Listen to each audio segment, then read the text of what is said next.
Haciendo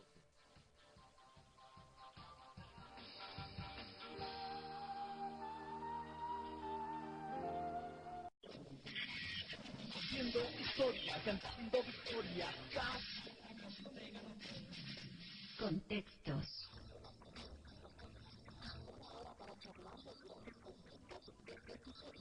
Vamos a ver qué resulta de todo el entorno. La paz en un cambio de llama donde yo lo veo en lugar que pasa en el mundo. Explíqueme, a ver si entiendo y a ver si entiende la gente.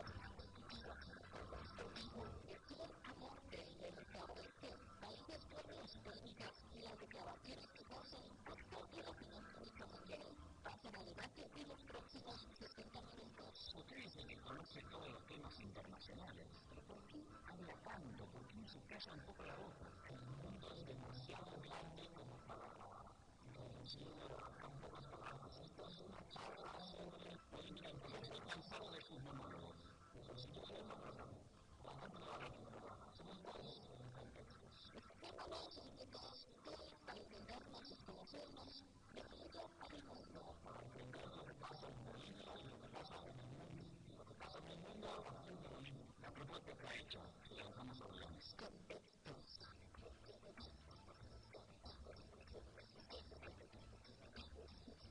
Muy buenas tardes, señoras y señores, bienvenidas y bienvenidos a Contextos. ¿Cómo están todos? Que se haga la luz, que estamos en penumbras. ¿Cómo le va, licenciado? Mucho gusto. Buenas tardes. De saludarle. Saludamos también al doctor Reinaldo Villalba del Colectivos de Abogados de Colombia, que nos acompaña esta tarde aquí en la mesa. Doctor, bienvenido a Contextos. ¿Cómo está? Muchas gracias a ustedes y a toda la audiencia.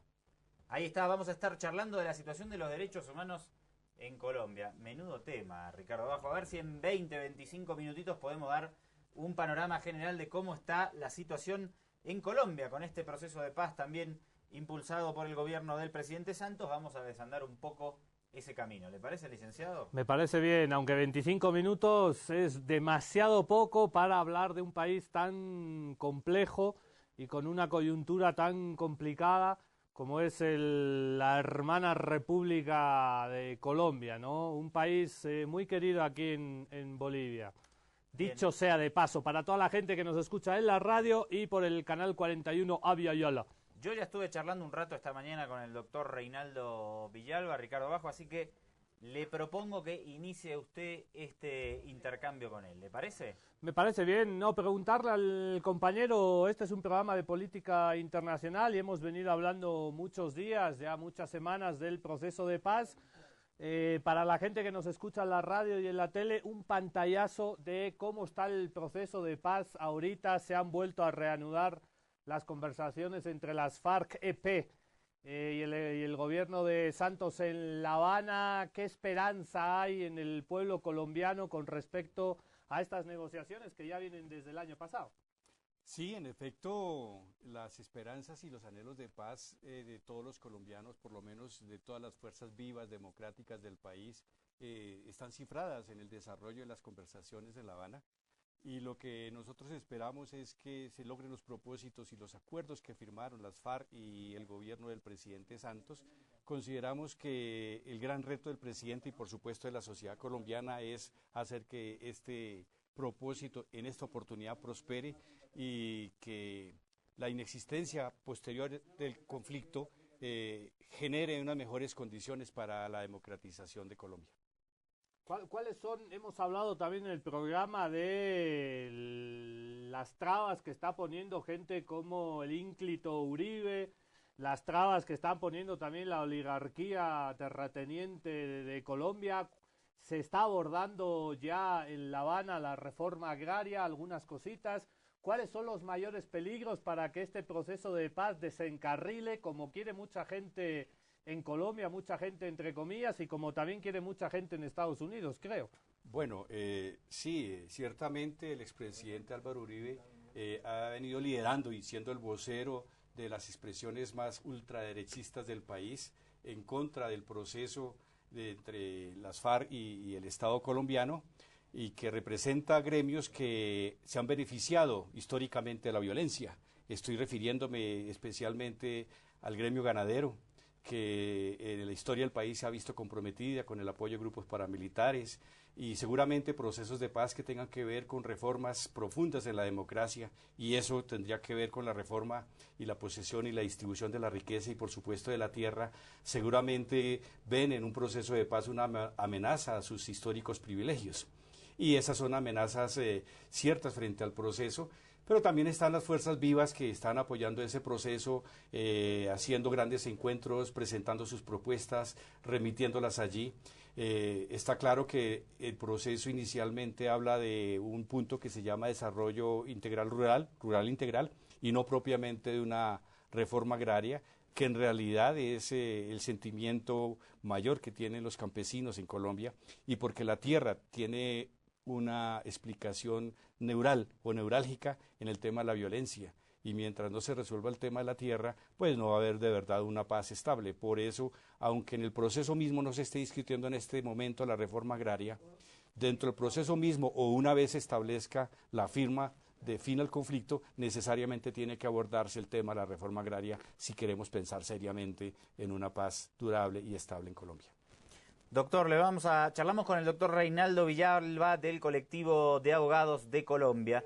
Vamos a pedirle al Choco que esté bien atento al nivel, por favor, de nuestros micrófonos. Le agradezco que ahí el Lorantoni se me está quejando un poco desde la red Patria Nueva. Doctor, charlábamos esta mañana sobre la situación jurídica. Hay un proceso de paz y, claro, está esta dificultad desde el punto de vista jurídico de qué va a pasar con los crímenes que se perpetraron durante el conflicto armado en Colombia, tanto por parte de la guerrilla como por parte de las fuerzas militares y paramilitares. Hemos visto otros procesos de paz entre gobiernos, dictaduras y guerrillas en Centroamérica, y allí todo quedó en la nada, ¿no? En materia jurídica con respecto a las violaciones a los derechos humanos. Recién ahora, ¿cuánto pasó de las firmas de los tratados de paz en Guatemala? 15, 17 años después se discute si se va a condenar o a llevar a juicio o no a uno de los peores violadores de los derechos humanos como Efraín Ríos Montt. Y usted me decía, bueno, nosotros tenemos una dificultad desde este colectivo de abogados porque venimos trabajando con las víctimas del terrorismo de Estado y de golpe tal vez ocurra que todos estos crímenes vayan a quedarse guardados en un cajón. ¿Qué podemos decir sobre este tema?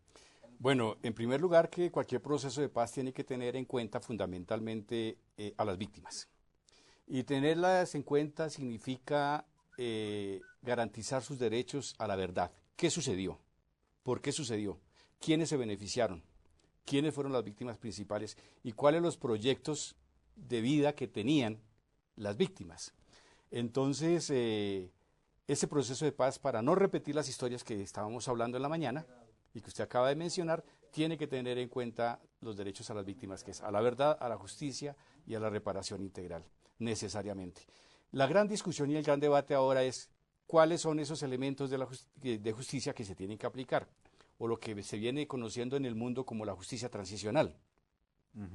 El asunto es que necesariamente tiene que involucrar a las graves violaciones de derechos humanos que también se ha cometido por parte del Estado. O sea, una cosa es la justicia transicional que se debe aplicar a los miembros de la insurgencia, que no apliquen a una amnistía general o a una amnistía de forma automática. Quiero decir, los delitos políticos son susceptibles de amnistía. Pero, sin embargo, los instrumentos internacionales, así como las decisiones de órganos internacionales, han sido claros en manifestar que hay delitos que no son susceptibles de amnistía. Estamos hablando de crímenes de lesa humanidad, de crímenes de guerra y genocidio. Las personas que están involucradas en este tipo de delitos tendrán que verse sometidas a una justicia transicional. ¿Cuáles los términos de esa justicia transicional? Eso es lo que en este momento se está debatiendo y es el gran reto para toda la sociedad y para el Estado colombiano y a todos los que nos interesa que este proceso de paz se materialice. Ahora bien, sabemos bien que si se pone fin al conflicto, que es el principal objetivo de estos diálogos, tiene que pensarse cómo pueden participar la sociedad colombiana sin el temor a que sigan siendo asesinados sus dirigentes.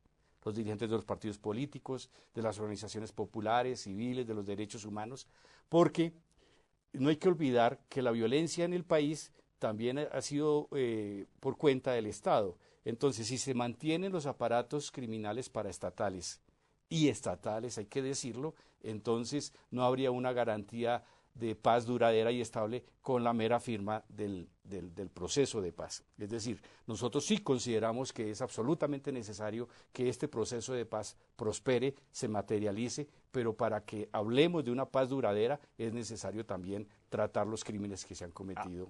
¿A usted le parece que de alguna manera no es la misma etapa histórica, ¿no? Pero si las FARC dejan las armas y se pasan a la vía política, ¿podría ocurrir algo similar a lo que pasó con la Unión Patriótica ya por mediados y fines de la década del 80? O sea, ¿todavía habría grupos paramilitares que asesinarían a dirigentes políticos de izquierda de la FARC tal como ocurrió antes? ¿Todavía existe un endamiaje estatal o paraestatal que podría prefigurar un escenario como ese? Usted precisamente ha dado en una de las máximas preocupaciones de la sociedad colombiana en este momento, y es cuáles son las garantías para la participación política que puedan tener los guerrilleros que se desmovilicen, pero también cualquier ciudadano no guerrillero que sencillamente quiera participar en política en procura de la democratización del país, porque hay que olvidar que las víctimas en Colombia han sido dirigentes y militantes de partidos políticos como la Unión Patriótica, que usted acaba de mencionar. Nosotros debemos hacer todo lo posible para eliminar las posibilidades de repetición de la historia de la Unión Patriótica. Y esa es nuestra máxima preocupación. Por eso decimos que para hablar de un proceso de paz integral que origine garantías para que se pueda participar en política desde todos los sectores de la sociedad colombiana, es necesario eliminar todos aquellos factores de violencia. Si ya se ha firmado un proceso de paz con la guerrilla, si ya se ha puesto fin al conflicto, ese es un paso importante, pero no suficiente. Habría que complementarlo con el desmonte de las estructuras criminales del paramilitarismo y lo que sigue existiendo el paramilitarismo, que jamás fue desmontado, es otra cosa que hay que decir, y también desde las estructuras que desde el interior del Estado han cometido crímenes durante todas estas décadas. Solo así podemos pensar en que no se repite la historia de la Unión Patriótica. De otro modo, y dejando vigentes y vivas estas estructuras, pues el gran temor que existe es la repetición, ojalá no, de una matanza de todos los ciudadanos y ciudadanas colombianas que quieran participar en política en Colombia, y especialmente si lo hacen en la perspectiva de democratizar el Estado y hacer las reformas democráticas que se requieren.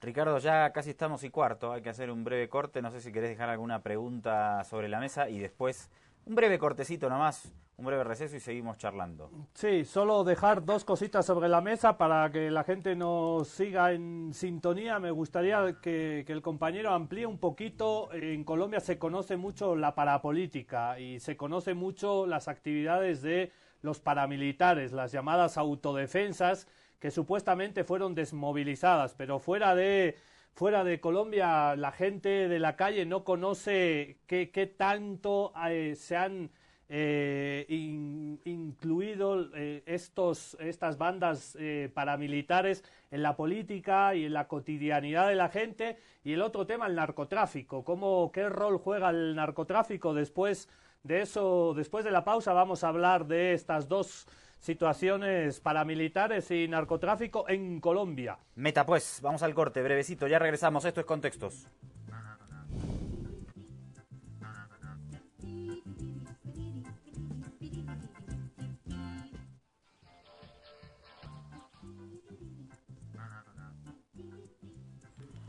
Acá estamos de regreso con Contexto, señoras y señores, y en la mesa de siempre, hoy una charla con el doctor Reinaldo Villalba del colectivo de abogados de Colombia, la situación en ese país, un marco general, y Ricardo Abajo había dicho qué pasa con el paramilitarismo y el narcotráfico.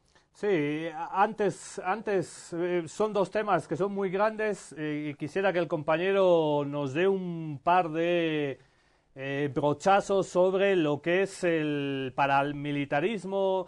En realidad las bandas paramilitares, las autodefensas, en realidad siguen operando porque se desmovilizaron.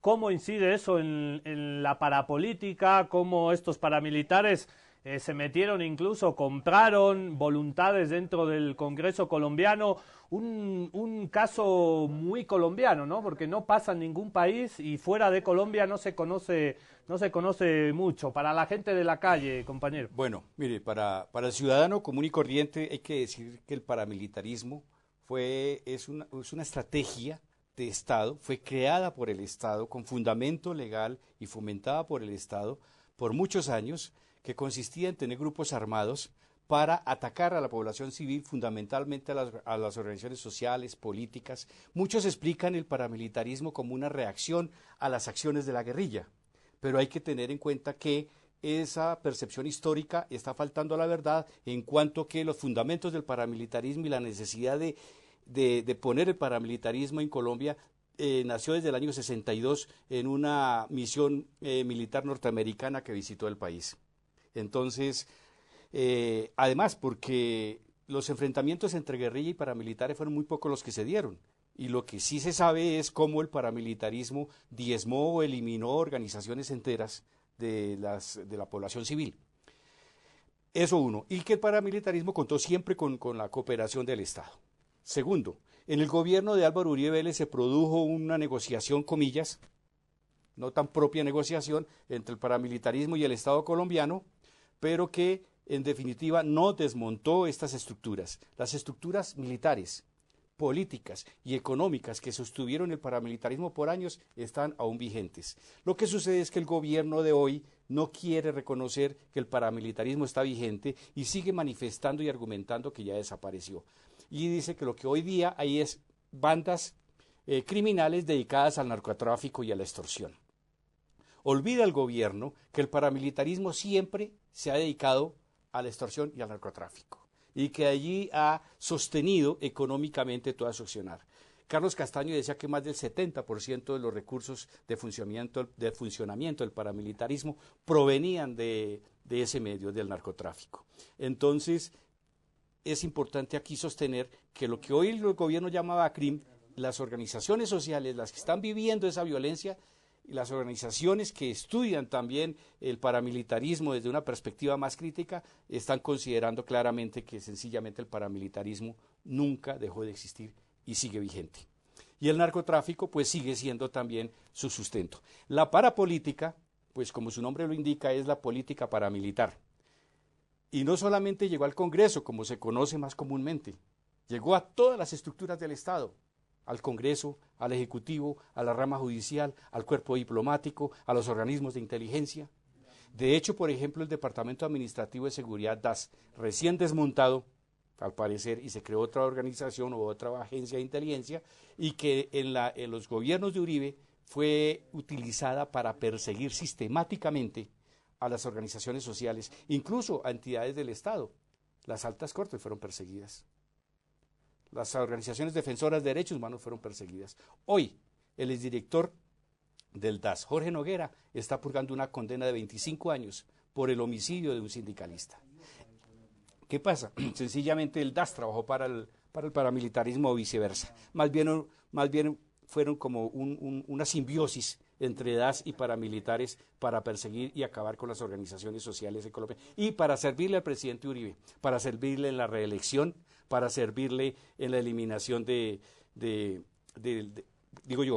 la persecución de las organizaciones defensoras de derechos humanos, para perseguir a la Corte Suprema de Justicia, que en ese momento era tan perseguida por el gobierno colombiano. Está clarísimo en el expediente del DAS, al que conozco ese expediente. Estoy hablando porque conozco el expediente, y de hecho yo estuve en una intervención en la Comisión de Acusaciones donde se procesa al presidente Uribe, y allí durante 2 horas estuve mostrando todos los folios de ese expediente que demuestran que el presidente Uribe tenía conocimiento de toda la persecución que el DAS estaba realizando a las organizaciones sociales, políticas, de derechos humanos. Doctor, es muy complejo analizar la realidad colombiana, así como la de cualquier sociedad, ¿no? Que siempre tiene ribetes y grises, no todo es blanco y negro. Pero en materia internacional, por ejemplo, todos pensábamos en política exterior que Juan Manuel Santos iba a ser un continuador de las políticas de Álvaro Uribe, que mantuvo una máxima tensión entre Colombia, Venezuela y Ecuador, sobre todo a partir de, pero no solo a partir del bombardeo a territorio ecuatoriano cuando asesinaron a Raúl Reyes. Sin embargo, porque Santos además era el ministro de Defensa de Uribe, cuando llega Santos se produce un cambio en este sentido, y las relaciones, y todos decíamos, no, el gobierno colombiano actúa por mandato de Washington, entonces Santos va a ser el seguidor. Todos manteníamos de alguna manera desde la izquierda esa línea. Sin embargo, hubo un cambio, era como una especie de luna de miel entre los gobiernos de Venezuela, Colombia y Ecuador. Inclusive Santos juega un papel importante en la UNASUR, en la aceptación de los resultados que dan como ganador a Nicolás Maduro. Entonces, en política exterior vemos que hay un cambio. Usted me comentaba hoy sobre algunas reformas constitucionales que sería bueno que comentara a grosso modo aquí para que eso demuestre de alguna manera o pone sobre la mesa elementos que marcan evidentemente una continuidad en ese statu quo político en Colombia. ¿Cómo analizamos, cómo entendemos a Juan Manuel Santos? Sí, como usted lo ha dicho, el presidente Santos se separó diametralmente de las políticas que traía el presidente Uribe en materia internacional y especialmente en sus relaciones con sus vecinos y más específicamente... Perdóneme, ¿eso por qué? ¿Cómo explica si todos pensábamos que Santos era incluso más duro que Uribe? ¿Qué explicación? No, yo creo que las políticas del presidente Uribe en esa pelea con Venezuela, por ejemplo, trajo muchísimos efectos nocivos a la economía de ambos países. Y ya había voces de la sociedad colombiana que reclamaban mejorar esas relaciones, incluso de los comerciantes, de los industriales. Entonces, el presidente Santos lo que hace es escuchar esas voces, acatar, y entra en su primer paso, es mejorar las relaciones. Pragmatismo económico, entonces. Y entonces, por lo menos desde la parte económica se puede explicar gran parte de su decisión. Seguramente muchos otros factores confluyeron en la decisión del presidente Santos, que desde el primer día cambió su política y sus relaciones con los países vecinos. Lo que se ha mostrado hasta el día de hoy ha sido tremendamente beneficioso porque se mejoraron las relaciones comerciales, pero también las relaciones políticas e incluso por la participación también del gobierno venezolano en este proceso de paz. ¿Y de la parte de estas reformas constitucionales? Bueno, hay que decir que si bien saludamos el proceso de paz que el presidente Santos dio ese paso tan importante, también hay que decir que la violación de derechos humanos sigue siendo muy preocupante. Con decirle que más de 65 reclamantes de tierra han perdido la vida del año 2008 acá. Y si se está hablando de un proceso de restitución de tierra, si se está matando al mismo tiempo a quienes la están reclamando, pues uno dice, ¿en manos de quién está quedando esa tierra que fue despojada a través de la violencia? Y asimismo ha provocado algunas normas, algunos cambios legislativos, incluso a nivel constitucional, que nos muestran bastante cuál es la intención final de impunidad en graves violaciones a los derechos humanos que se están impulsando. Por ejemplo, a finales del año pasado, el presidente impulsó una reforma que terminó en el Congreso reformando el fuero penal militar, ampliando el fuero penal militar. ¿Qué pretende esa ampliación del fuero penal militar? Que los procesos por graves violaciones a los derechos humanos que hoy día conoce la justicia ordinaria pasen a ser de conocimiento de los juzgados y de las instancias de la justicia penal militar. En Colombia nos llevó más de 30 años de trabajo de muchísimas organizaciones para que por fin se reconociera que las graves violaciones a los derechos humanos tenían que ser conocidas por tribunales ordinarios civiles. Hoy día, con esa reforma, lo que va a suceder es que las graves violaciones a los derechos humanos van a ser nuevamente conocidas por la justicia penal militar. Y que yo recuerde, ni una sola condena por graves violaciones a los derechos humanos se produjo ni se ha producido por parte de la justicia penal militar. Es decir, si hay impunidad en la justicia ordinaria, porque la hay, y en materia de violaciones a los derechos humanos sigue siendo arriba del 95%, en la justicia penal militar esa impunidad es del 100%. Es decir, no hay posibilidades de que las víctimas tengan un acceso real a la justicia en la justicia penal militar. Y eso no solamente lo decimos nosotros, así lo han reconocido tribunales internacionales, así lo ha reconocido el sistema interamericano. Esa reforma es tremendamente nefasta en materia de justicia y por supuesto lo que hace es alentar la comisión de más violaciones de derechos humanos.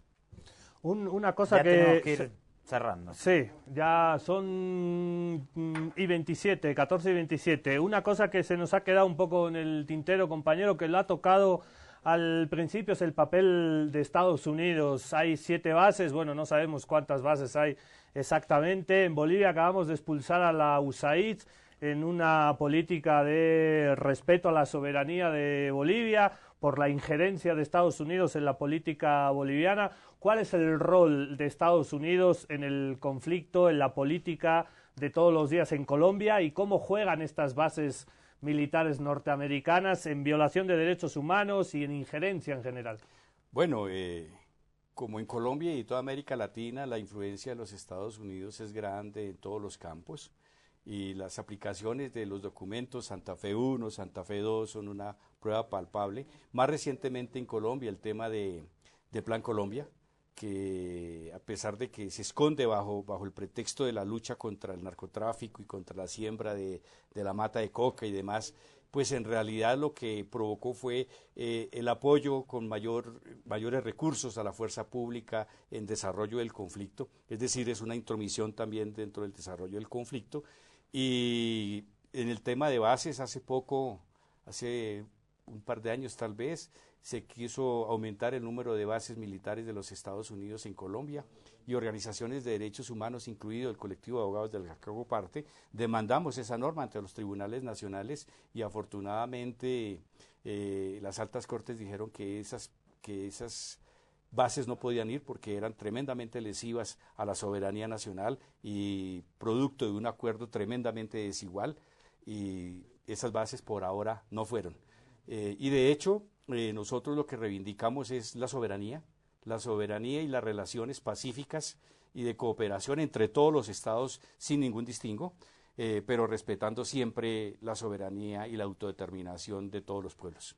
Doctor, nos queda un minutito, por favor. Nos ven en La Paz y el Alto a través del canal 41 Avia Yala, y en todo el país nos sintonizan a través de la red Patria Nueva. Cuéntenos en un minutito qué está haciendo aquí en Bolivia. Bueno, vengo en una gira por varios países de América Latina, y la idea es compartir cuál es la situación de Colombia, compartir cuál es la situación del proceso de paz y buscando opinión favorable a este proceso de paz, conocer cuáles son las organizaciones de derechos humanos, mirar a ver cómo podemos ayudarnos, compartir las experiencias, y también en lo posible teniendo citas con funcionarios de los estados para conocer cuáles son las tareas grandes que los estados tienen en materia de derechos humanos, y bueno, aprender de todas las experiencias, y que ojalá lo que uno aprenda también pueda llevarlo a Colombia para que nuestro trabajo sea más efectivo. Muchas gracias, el doctor Reinaldo Villalba del colectivo de ustedes, abogados de Colombia. Un abrazo grande, gracias por venir. A ustedes muchas gracias por la invitación. Ahí está, esto es Contexto. Nosotros volvemos en 2 minutitos nada más después del corte.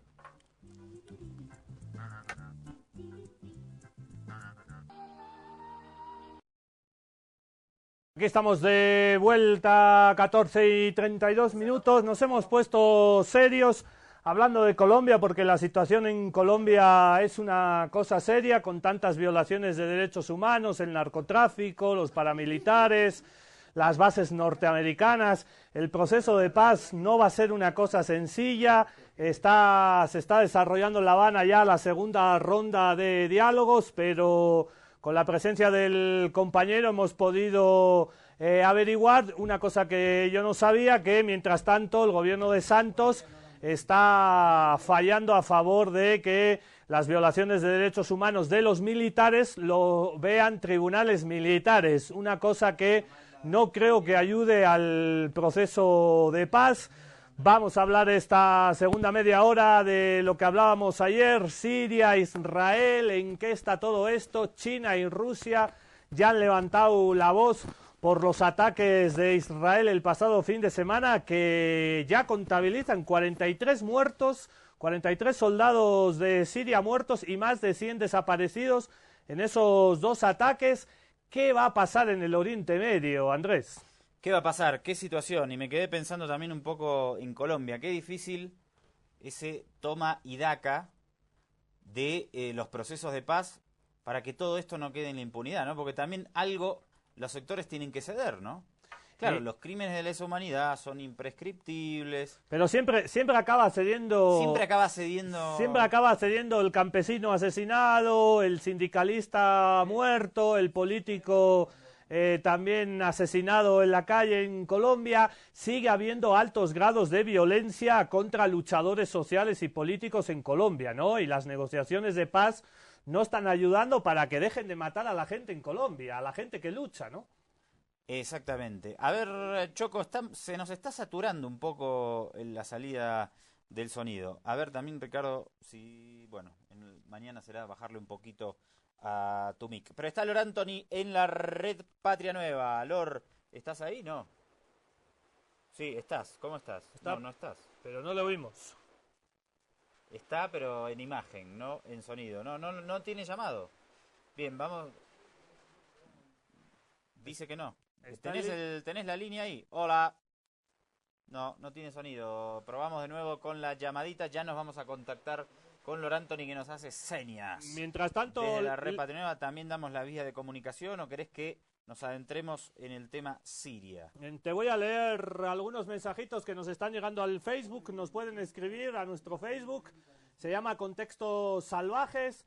Nuestro Blackberry que lee Anthony, el telefonito, mensajitos cortitos, el teléfono ahí siempre lo ponemos en pantalla, el 656-69303. Freddy Espinosa nos ha escrito al Facebook para tocar el tema de Siria y de Israel. Dice Freddy, ¿qué país u organización mundial puede parar la invasión del temible poderío militar yanqui de Israel? China y Rusia no hacen nada contra la injerencia y la invasión de Estados Unidos en Oriente Medio, la injerencia. Mientras somos solidarios con las víctimas de ataques de parte de Israel, la solidaridad no ayuda mucho a los que mueren en estas intervenciones. Ya son 43 muertos, más de 100 militares desaparecidos de Siria por estos ataques de Israel.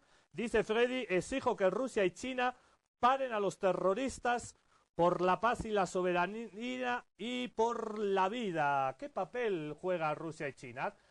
¿Hace lo suficiente? Se pregunta Freddy. Mira, ¿por qué no hacemos mañana, por ahí está el doctor Vázquez, nuestro querido coordinador, un programa de debate sobre cómo está el imperio gringolandis? Sigue siendo la potencia, porque hay muchos que dicen, el imperio ya no es lo que era, ahora hay un mundo multipolar, y las correlaciones de fuerzas son diferentes. Yo soy más de la idea de que el imperio estadounidense sigue siendo la principal potencia mundial y la que define muchísimas cosas. Hace y deshace. La que hace y deshace a gusto. No siempre es así, pero yo soy más tendiente a esa idea. ¿Por qué no hacemos mañana una discusión más profunda sobre ese tema? Porque también entiendo que hay diferentes aristas y diferentes formas de verlo. Me parece bien. ¿Y ahora le puedes responder a Freddy? Yo tengo Rusia y China hacen lo suficiente para parar la injerencia de Estados Unidos y sus invasiones. Hasta ahora, en el caso de Siria, sí. En el caso de Libia, no, porque lo aprobaron. En el caso de Irak, dijeron, no nos importa lo que dice la ONU, e igual los invadimos. Para mi gusto, la política exterior, para mi gusto, que soy un salvaje talibán, la política exterior de Moscú y de Pekín es bastante endeble. Light. Para mí sí. Condescendiente. Entiendo que puedo equivocarme, ¿eh? Yo estoy en su línea también, y para sumar algún elemento más de análisis, respondiéndole a Freddy Espinosa en nuestro Facebook, hay que hablar también de los intereses de las grandes empresas rusas y chinas cuando se habla de política internacional. Recordemos que en Libia estaba el petróleo libio, en Siria también hay recursos naturales, en Oriente Medio es una región con mucho petróleo, mucho gas, ahí juega un papel... Y los gringos siempre te ponen eso sobre la mesa. Aprobanos en el Consejo de Seguridad la invasión a Siria, que el petróleo que hay ahí, el 30% va a ser para vos, Pekín. La empresa estatal de petróleo de Rusia o de China va a tener un tanto por ciento del negocio, del gran botín, de recursos naturales de un país, si esos países no votan en contra de Estados Unidos en el Consejo de Seguridad de Naciones Unidas. ¿Juega la economía y juegan los negocios en la política internacional? Juegan. Obvio que sí. Entonces, la política de Rusia y China a veces no es tan contestataria, no es tan de enfrentar a Estados Unidos, porque Estados Unidos tiene mecanismos para comprar voluntades. Y en favor de ellos podríamos decir, bueno, en definitiva, la única forma de enfrentarse a Estados Unidos es ir a la guerra. Porque si Estados Unidos dice, bueno, yo voy a invadir Irak, y Rusia dice, no, señores, no invadan Irak, la única que te queda es decir, bueno, si ustedes invaden Irak, nosotros vamos a apoyar a Saddam Hussein.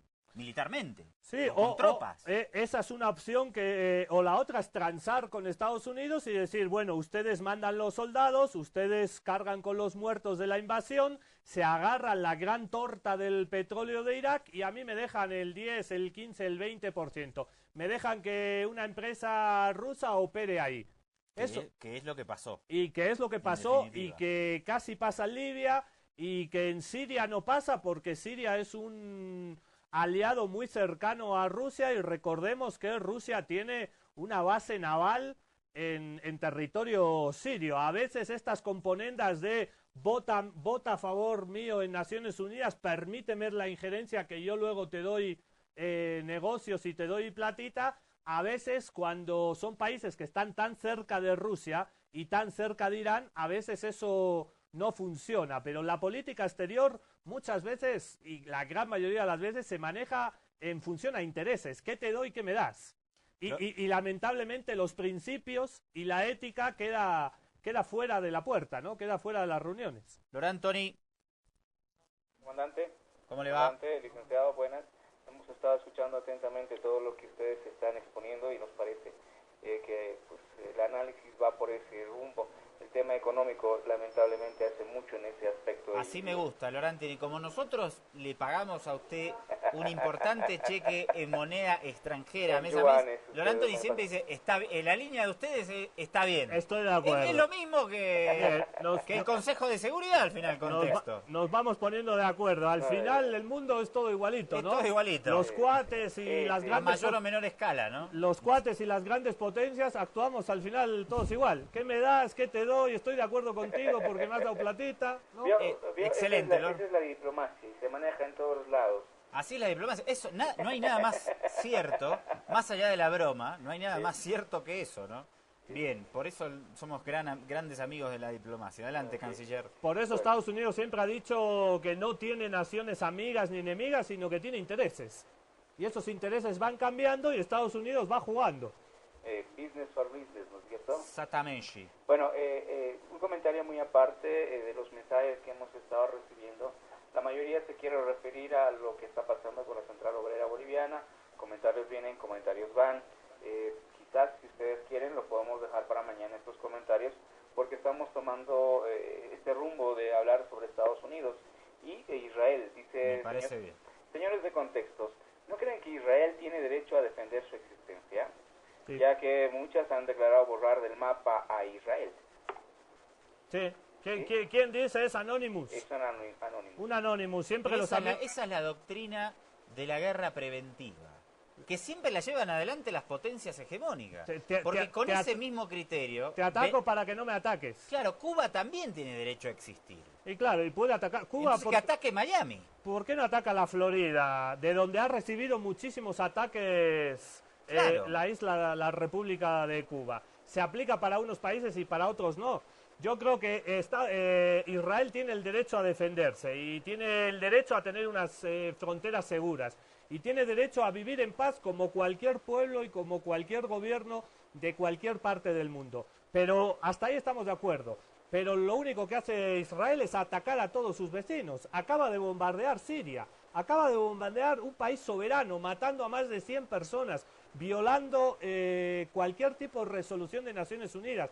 Israel es el único país que no ha hecho caso a ninguna resolución de Naciones Unidas que ha estado a favor de que haya dos estados pacíficos y conviviendo en paz, como Israel y Palestina. Desde hace 40, 50 años, hay muchos... ¿por qué no respetan las Naciones Unidas el Estado de Israel? No, además es interesante lo que se produce dialécticamente, ¿no? Pero podríamos decir, hay muchos estados o gobiernos que profieren amenazas, ¿no? Sí. Pero hay otros estados que no profieren amenazas. Que directamente te atacan. No hablan, sino actúan. Claro, Israel y Estados Unidos. Sí, eso, no te avisan. Y siempre con la excusa de defenderse ante posibles ataques que nunca se concretan.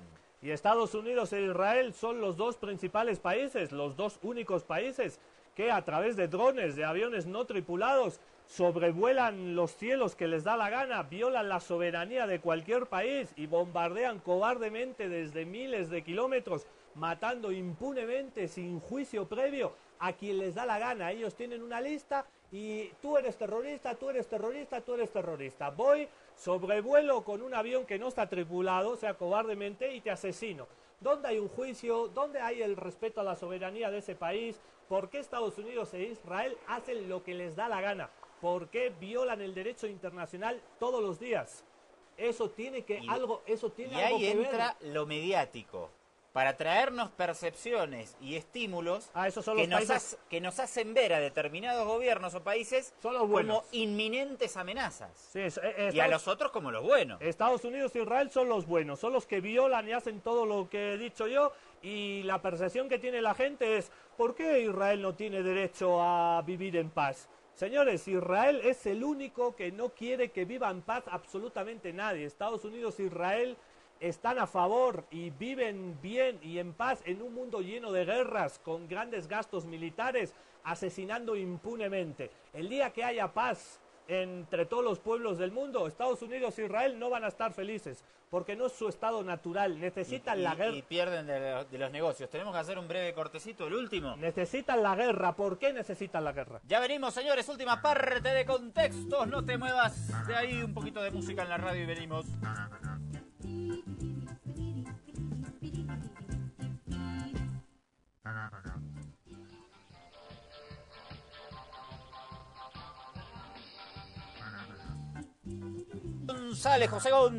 José González y Lora. Tengo un problema en la lengua. Sí, me he dado cuenta. No hemos saludado al doctor Vázquez hoy. Doctor, ¡Qué herejía! Doctor Mariano. ¿Sabe por qué? ¿Sabe por qué no lo saludamos? Porque estamos celosos, porque es el Latin Lover del programa. Lo confirmó Laura de Sopocachi. Lo confirmó. Bueno, a partir de ahora el doctor Mariano no sale nunca más. No sale más. A ver si nos pone en disputa nuestra hegemonía. Por favor, esto es una dictadura. ¿Se creen que hay democracia en contextos? Diga algo, doctor. Diga algo. Diga algo en su favor o en su contra. Esto es una dictadura blanda, le dejamos hablar. Quería que termine su perorata de celos. Populista. Sí. Pero bueno, lúchenla. Rémenla de abajo. Rémenla de abajo. Acaba de llegar y nos dice rémenla de abajo. Sí. ¿Eh? No, ya está alzado. Ya se subió si me van a cortar porque están celosos. Obvio. Acá vos sabés que vos viste que la televisión es una disputa de egos. Sí, y es famoso el que más habla y el que más sale. Claro. O sea, chau, no sale más el doctor. Pero entonces no se pueden quejar. Se la puedes... pasan hablando y saliendo. Pero apenas salís vos 3 segundos y ya llama una para decir que sos el sex symbol del programa. Claro, no nos conviene, No nos corresponde. conviene. Se acabó la intervención. Y capaz que tienen que probar lo contrario, con la saturación. Si no sabés qué, claro, puede ser eso. La saturación también, sí. Pero son unos efectos que deformen la cara. El exponerse demasiado. Algo, sí, pegarle una piña, ponerle algo. Vamos a ningunearlo. ¿Te acuerdas cuando venía el doctor Mariano al programa? ¿Te acuerdas de ese chico? No me acuerdo. No, yo tampoco. Había un tipo que manejaba el control aquí. ¿Qué se llamaba? No me acuerdo ya. No, ni idea. Guarda con las tormentas que pueden desatar. De repente de repente le digo Choco cortar el sonido a comandante Saldari.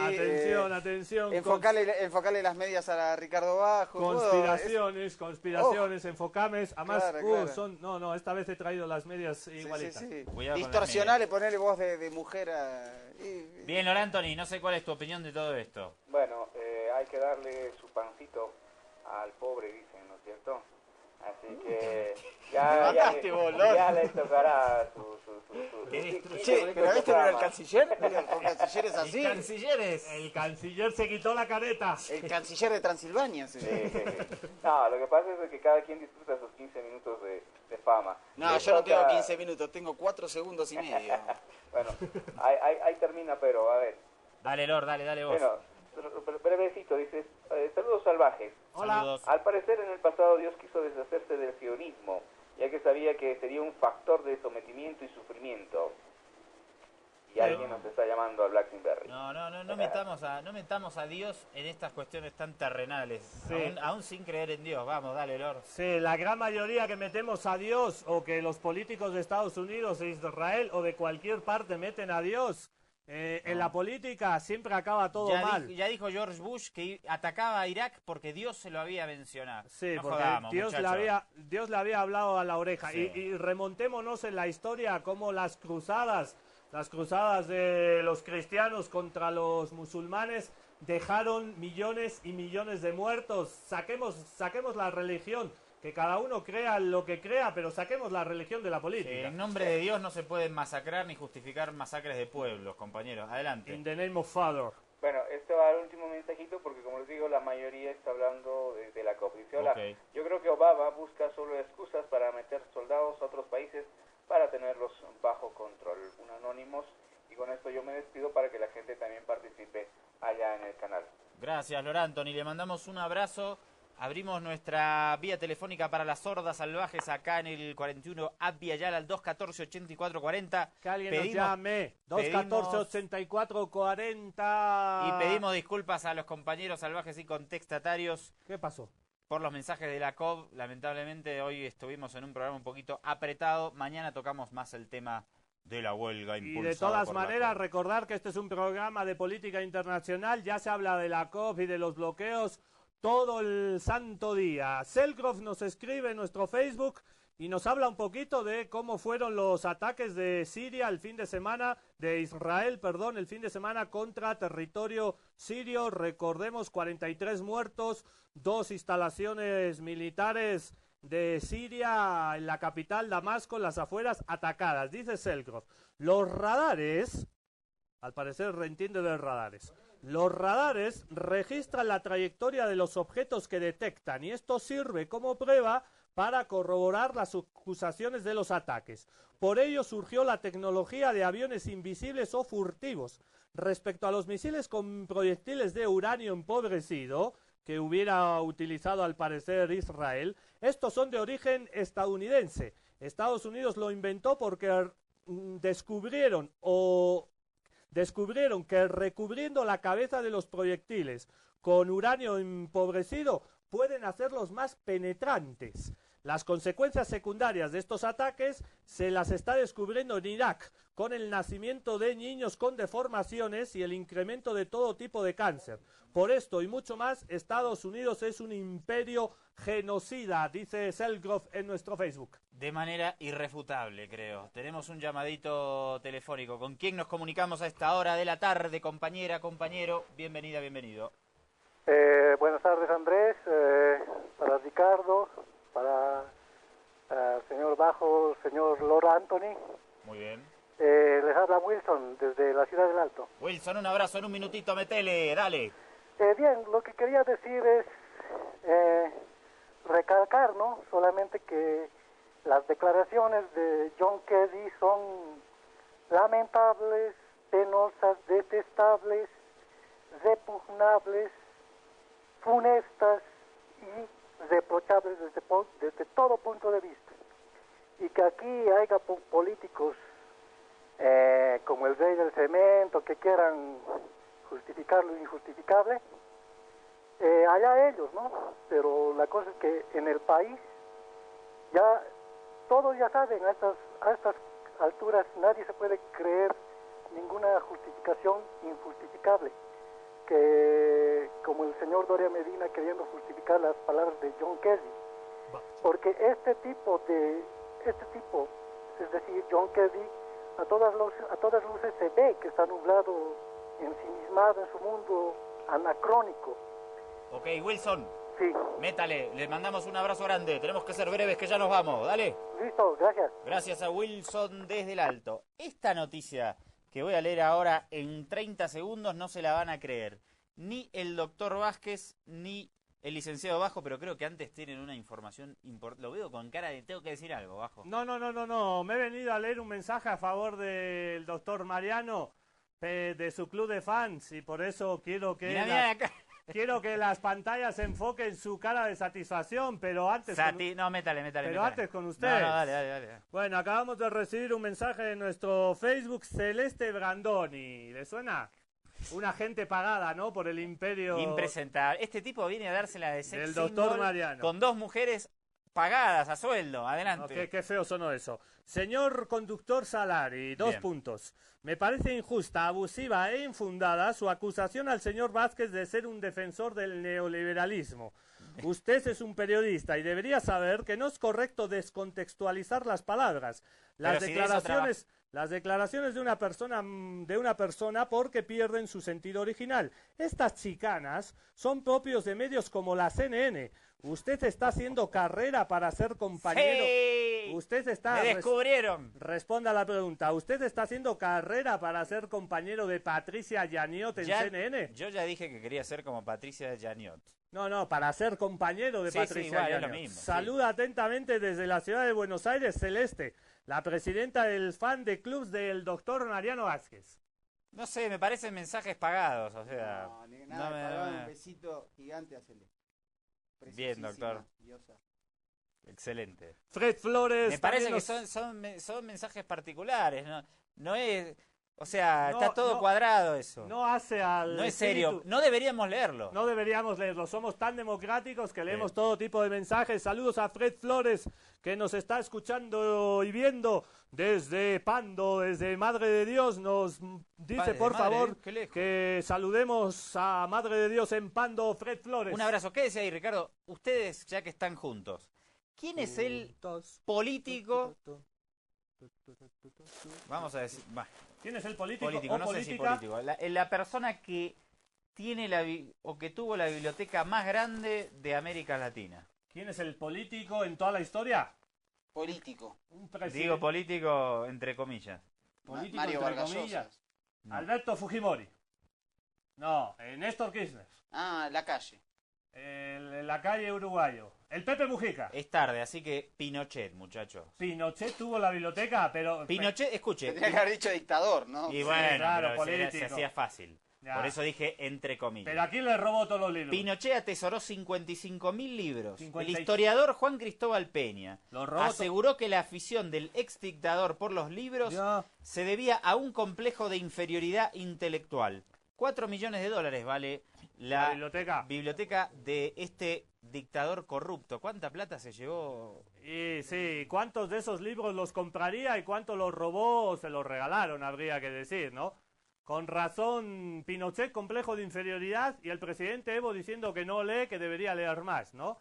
Un poquito la sinceridad versus los complejos de inferioridad de algunos, como Pinochet Ugarte. Nos tenemos que ir, señoras. Ya nos ¿Les vamos? parece un poquito de música? ¿Tiene usted un mensaje más? No, yo tengo muchos mensajes, pero los vamos a leer mañana, que se nos ha quedado pendiente. Dale, aprovechamos para bajarle un poco la atención a contextos de hoy con Atajo, sobre y encima. ¿Está bien? Atajo. Yo me despido de ustedes. Mañana a 2 de la tarde, invitación. Acá estamos pendientes y pendiente también esa discusión sobre el imperialismo gringolandis. Licenciado y doctor... Los veo amigos, hoy me da alegría que se forme una nueva amistad. Yo me sumo al club de fans del doctor Mariano. ¡Excelente! Veo que está aumentando su popularidad y hay que estar con el ganador siempre. Despídanse ustedes, me parece. Sí, bien. nos despedimos con este video de Atajo, carajo, Atajo sensación. Atajo sensación. Sobre y encima. Sobre y encima. Agur. Dedicado a Celeste.